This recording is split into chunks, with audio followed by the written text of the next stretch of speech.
आज मैं आपसे बात करूंगा यंग लोगों में हार्ट अटैक के बारे में। ये एक बहुत ही कॉमन समस्या आजकल हम सब लोग फेस कर रहे हैं। हमारे देश में हार्ट अटैक की संख्या यंग लोगों में दुनिया में सबसे ज़्यादा है। ये एक चिंता का विषय है। यंग लोगों में हार्ट अटैक क्यों हो रहे हैं, ये सवाल हमसे बहुत बार पूछा जाता है। कन्वेंशनली हम लोग बोलते हैं कि ओल्ड एज में हार्ट अटैक होते हैं, या फिर जो कन्वेंशनल रिस्क फैक्टर्स होते हैं जैसे कि diabetes, blood pressure, smoking, family history, इन लोगों में हार्ट अटैक ज़्यादा होते हैं।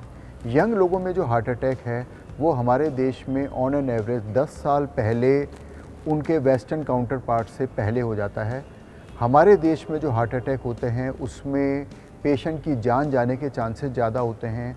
उनको जो हार्ट अटैक होते हैं वो वेस्टर्न काउंटर पार्ट से ज़्यादा सीवियर होते हैं। उनके कारण जो मोटे मोटे समझ में आते हैं, वो पहला कारण है डायबिटीज़। डायबिटीज़ हमारे देश में बहुत कॉमन है और हमारे देश को diabetic capital of the world कहा जाता है। जब भी डायबिटीज़ होती है तो करीब 3 से 4 गुना चांसेस बढ़ जाते हैं हार्ट की प्रॉब्लम होने के। इन लोगों को कई बार हार्ट अटैक होता है और उनको सिम्टम्स पता ही नहीं चलते। दूसरी बात, स्मोकिंग का इंसिडेंस।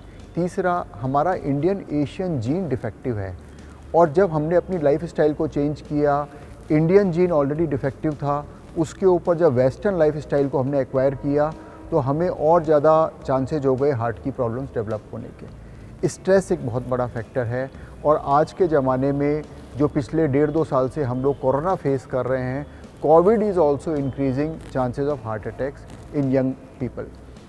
प्रॉब्लम ये है कि यूजली इन हार्ट अटैक के पेशेंट्स को, जो यंग लोगों में होता है, पहले से कोई सिम्टम नहीं होते, तो आप उनको कैसे डायग्नोस करेंगे? पहले से आपको कोई सिम्टम नहीं है, कोई मेजर रिस्क फैक्टर नहीं है, तो आप क्या करेंगे? मैं कहूँगा कोई भी यंग आदमी या औरत जिनकी एज 30 ईयर्स से ज़्यादा है, उनको at least ECG, blood pressure, sugar, ये 3 टेस्ट करने चाहिए। कई बार आपको पता ही नहीं होता है कि आपका शुगर ज़्यादा है, कई बार आपको पता ही नहीं होता है कि आपका ब्लड प्रेशर ज़्यादा है। इन दोनों कंडीशंस में हार्ट की प्रॉब्लम बढ़ने के चांसेस ज़्यादा हैं। अगर आपको ये दोनों कंडीशंस हैं तो उनको टाइमली डिटेक्ट करें, उनका इलाज करें। रूटीन टेस्ट जो हार्ट के लिए किए जाते हैं उसमें ईसीजी, 2D एको और ट्रेडमिल टेस्ट, ये 3 सफिशिएंट हैं। अगर ये 3 टेस्ट ठीक हैं तो आपको चिंता करने की ज़रूरत नहीं है, लेकिन इन टेस्ट में अगर कोई एबनॉर्मलिटी है तो आपको फर्दर वर्कअप की जल्दी ज़रूरत है।